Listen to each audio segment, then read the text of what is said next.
Bom,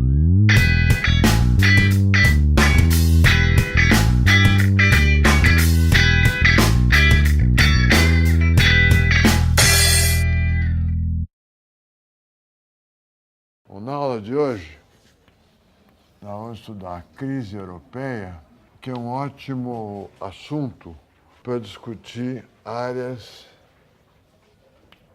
ótimas de moeda, que em inglês é Optimum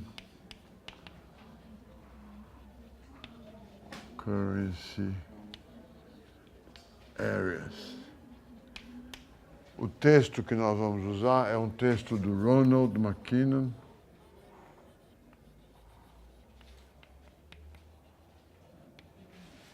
exatamente com esse título aqui, Optimum Currency Areas. Qual a pergunta que o McKinnon faz?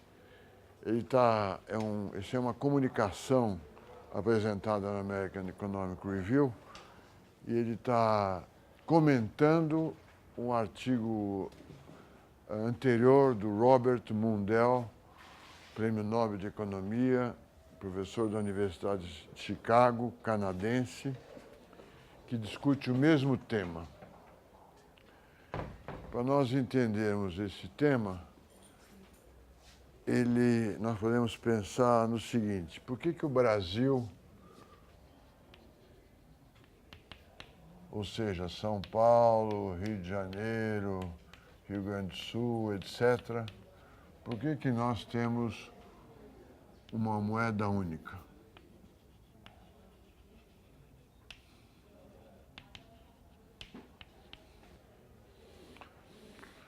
A resposta mais simples é que nós fazemos parte de um mesmo Estado, de uma mesma nação-Estado, e a moeda está intimamente, ou é resultado de um Estado. É o Estado nacional que tem o direito de emitir esta moeda. É uma razão histórica, né? E aí nós vemos que moeda e Estado estão intimamente ligados. Do ponto de vista econômico, nós podemos dizer que estão intimamente ligados por causa do poder de senhoragem. É o Estado nacional que é soberano para emitir uma moeda nacional que todos nós aceitamos de fato e de direito, porque está definido que a moeda nacional é o real. Nós não podemos fazer transações dentro do país com outras moedas. Nós não podemos emitir ativos financeiros expressos em dólar, aliás, podemos, mas a restrição, ele pode ser indexado ao dólar, mas não pode ser expresso em dólar. Não podemos ter depósitos em dólares no país, podemos ter depósitos em dólares desde que declarado em outros países. Não podemos pagar impostos com dólar, não podemos comprar propriedades com dólar, não podemos pagar hotel com dólar. E tem que ser convertido imediatamente. Talvez o hotel você pague, mas é uma exceção para um estrangeiro. A moeda nacional é o real. Do ponto de vista, então, legal e da própria natureza do dinheiro, um Estado tem uma moeda nacional única.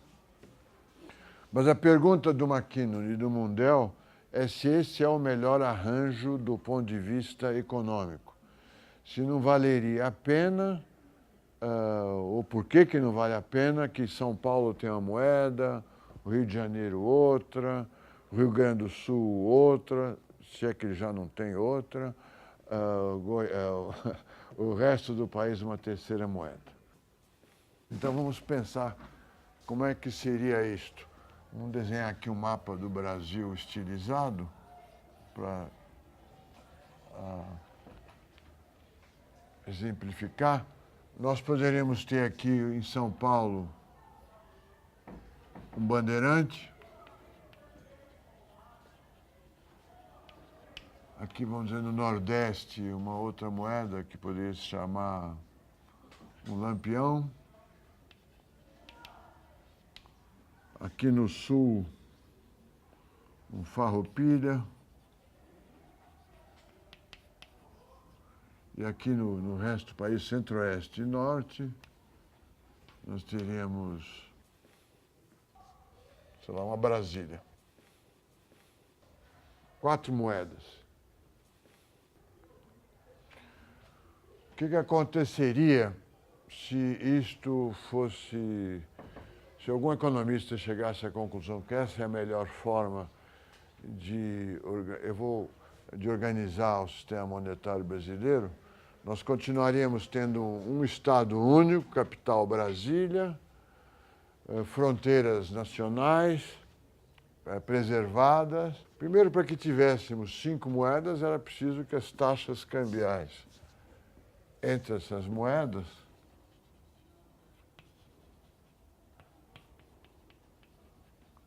fossem flutuantes, ou, mesmo que não fossem determinadas pelo mercado, pudessem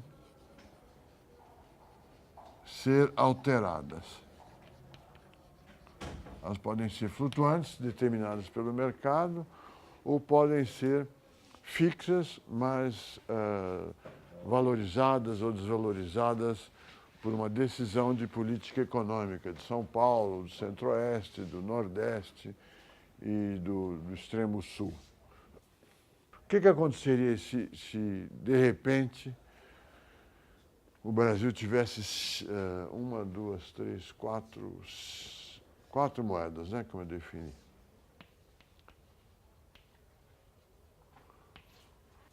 Vamos supor, primeiro, que São Paulo é um centro produtor. Ele exporta mais do que importa, que eu acho que é de fato o caso. São Paulo manda para os outros estados do país mais produção do que recebe. O Rio Grande do Sul, não sei. O Nordeste importa mais do que exporta. E o Centro-Oeste, ainda que importe mais do Brasil, é um exportador para o resto do mundo, mais do que ele importa. O que aconteceria se, de repente, o Banco Central definisse, cria-se uma nova moeda, um lampião, que é igual a R$1, que é igual a 50 centavos de dólar. Na mesma paridade de hoje. Né, para começar o jogo, essas regiões do Brasil definissem moedas diferentes, mas o valor inicial seria dado pelo valor atual, 0,50 centavos de dólar, um bandeirante e um farroupilha também.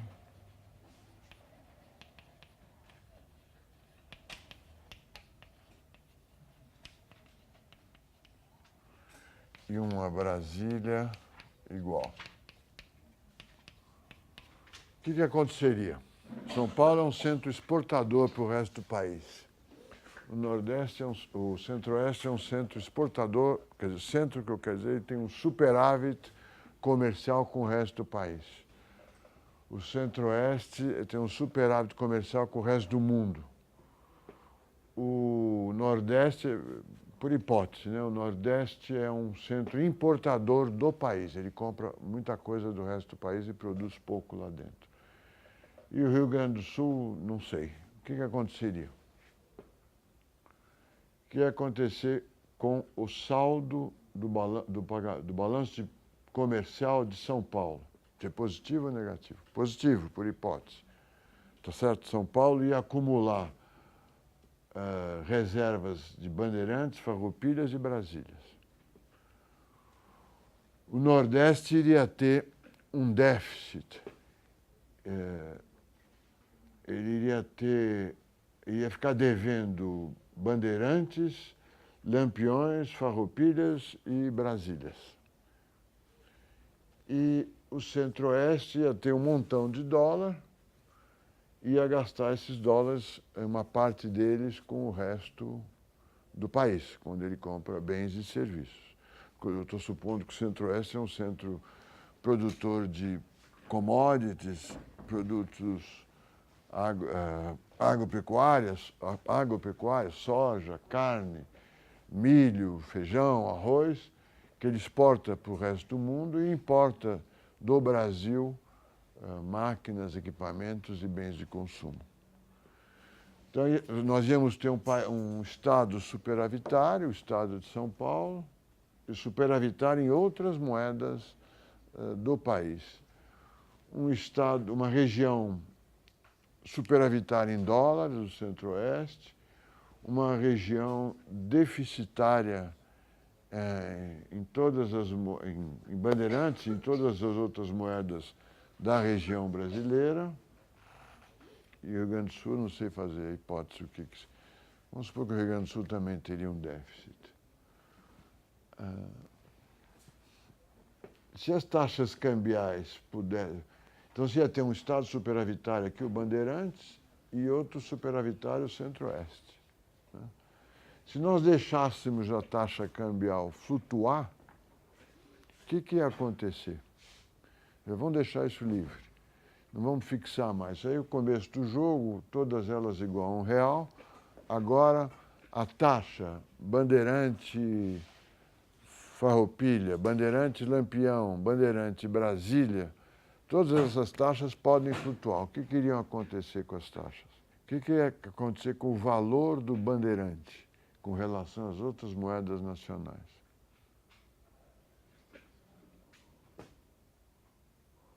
São Paulo tem um superávit. E o que vai acontecer com o Lampião? Vai se depreciar. O Lampião vai valer muito menos do que R$1. O Farroupilha, eu acho que vai fazer uma revolução separatista. E o Brasília, o que vai acontecer?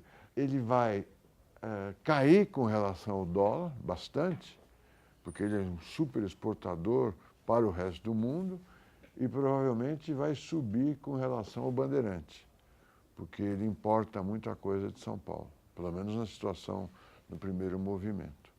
Tá certo? Se isso acontecesse, e essa fosse o novo equilíbrio, um Bandeirante ia ficar mais barato, não é? Tá certo? O Bandeirante ia ficar mais barato, Lampião mais caro, porque é um país, uma região deficitária, o Brasília vai ficar desvalorizado com relação ao Bandeirantes e valorizado com relação ao dólar. Como é que a produção iria reagir?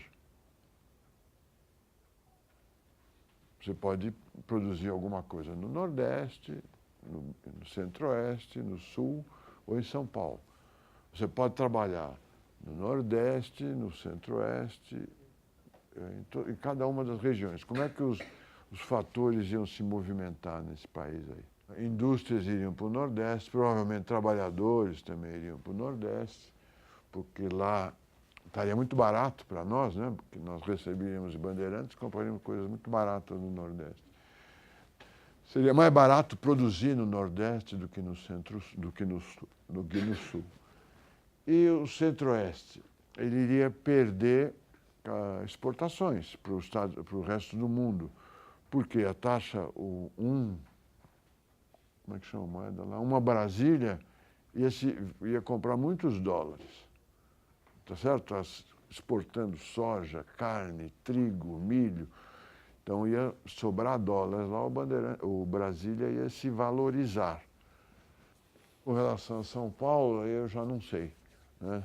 Talvez houvesse movimento do Centro-Oeste para São Paulo. As taxas cambiais seriam flutuantes, né? Haveria uma tendência do Brasília se valorizar, se ficar mais barato que em relação ao Bandeirantes, porque apesar de ele ter muitos dólares, ele tem poucos bandeirantes para comprar os bens de São Paulo. É um arranjo melhor ou pior do que o arranjo atual, onde todos nós usamos real? Essa é a pergunta que nós vamos tentar responder com o artigo do McKinnon. Qual é a melhor regra para escolher áreas sob uma única moeda, deixando de lado o fato importante de que moedas estão associadas a um Estado soberano. Nenhum Estado da Federação é soberano, nós somos uma federação, aliás, os Estados da Federação são soberanos, mas eles compõem uma federação que tem uma soberania sobre todos eles, né? Eles não intervêm um nos outros. A União não pode dizer como São Paulo deve fazer isto ou aquilo, a menos que esta regra esteja escrita na Constituição. Se não estiver escrita na Constituição, São Paulo pode fazer o que quiser, assim como o Rio Grande do Sul e outros estados da Federação. Neste exemplo, São Paulo faria o papel da Alemanha. Ele começa com uma... Quer dizer, só que a Europa é o inverso. Existia um São Paulo com uma moeda particular, o Bandeirantes. Quando o Brasil adotasse uma moeda única, o real, São Paulo ia acumular um grande superávit, né? Mas qual é a regra ótima para definir zonas onde prevalece uma moeda única? É uma pergunta da maior importância para esse curso de moeda e bancos, né? Nós tomamos como dado até agora que os diversos estados nacionais têm uma moeda única, mas isso não quer dizer que seja o melhor arranjo, a melhor forma de organizar o sistema monetário. A Argentina, acho que de 91 a 2001, adotou como um regime monetário que se chama Currency Board, onde um peso era $1 e essa taxa era fixa e o sistema bancário trabalhava com pesos ou com dólares. E as transações internas podiam ser feitas em pesos ou em dólares. Ela adotou um regime monetário de taxas de câmbio fixa e livre curso para moeda nacional ou para moeda estrangeira, dentro do território argentino. Tá certo? Esse é o plano Cavalo. Para vocês entenderem como caminha o pensamento e a discussão em economia, no momento em que a Argentina adotou essas medidas radicais, ela foi apontada como o país da América Latina, queria crescer mais rápido que todos os outros países, ela foi apontada, atraiu investimentos em moeda estrangeira e passou a ser, para os economistas de jornais, de bancos, das organizações internacionais, passou a ser um modelo. Veja o que a Argentina fez, que sucesso. A Argentina e a Bolívia, anteriormente, e algum país da Europa Oriental, usaram o Currency Board, uma moeda estrangeira. Esse plano argentino durou alguns anos, eu não me lembro quantos anos, e em 2001 ele se tornou inviável, criando uma grande crise na economia e na política argentina. Sucederam-se 2 ou 3 presidentes. O ministro Cavalo, acho que foi até ameaçado de prisão. Houve sequestro de contas, os curralitos. Curralitos é que prendiam a moeda num curral, né? A moeda nacional, a moeda estrangeira. Foi uma crise extremamente dolorosa para a Argentina até que ela retornasse ao peso. Talvez seja o caminho que a Grécia vá adotar, ou tenha que adotar. Não, a Grécia é a Argentina do período Cavalo. Ela usa a moeda do país ou do continente europeu, usa o euro. Se ela for obrigada a sair do euro, ela passará por uma crise tão ou mais difícil que a crise que a Argentina passou em 2001. E a Grécia pode tomar essa decisão voluntariamente do governo grego, dizendo vou sair do euro ou não vou sair do euro, mas a fuga dos euros da Grécia já é muito grande. Talvez ela não tenha alternativa a não ser sair. Do ponto de vista político e de responsabilidade das autoridades locais, o caminho mais seguro é não sair, só que ele talvez não exista. Está todo mundo retirando os euros do sistema bancário argentino e investindo em outros países. Todos nós faríamos o mesmo se fôssemos gregos. Porque se vier uma separação da Argentina, da Grécia, se ela sair do euro, qual será o preço do dracma? Qual será a taxa dracma-euro? Que inflação o dracma enfrentará? Será que ele não vai virar pó nos primeiros momentos? Uma grande especulação contra o dracma vai torná-lo uma moeda sem valor nenhum? Será que não vai haver uma destruição do dinheiro nacional mesmo na mudança? Então, a autoridade política e econômica, ainda que no longo prazo teria sido melhor a gente ficar com dracma, teria sido melhor não entrar na zona do euro, nesse momento eu acredito que qualquer autoridade estaria preocupada em evitar que isso ocorra, porque será, sem dúvida, uma crise cuja solução será muito difícil de ser implementada, né? Muito bem, como é que se discute isso? Como é que se analisa essas alternativas? Fazendo essa proposta aqui de moedas diferentes para o país, para um país único, o Brasil, há 20 anos atrás, ou há 30 anos atrás, talvez a região nordestina gostasse, porque ela diria, olha, vai haver um grande movimento, uma grande desconcentração industrial. As indústrias sairão de São Paulo e irão para o Nordeste. O Centro-Oeste talvez ficasse preocupado em trabalhar com essa moeda local, porque a sua moeda iria cair. O preço da sua moeda iria cair, porque eles são grandes exportadores. Hoje essa discussão, acho que o Nordeste não gostaria dessa discussão hoje, que já houve uma grande desconcentração, uma importante, pelo menos, desconcentração industrial no país, né? A indústria saiu da região da Grande São Paulo, foi para todo o estado e para outros estados.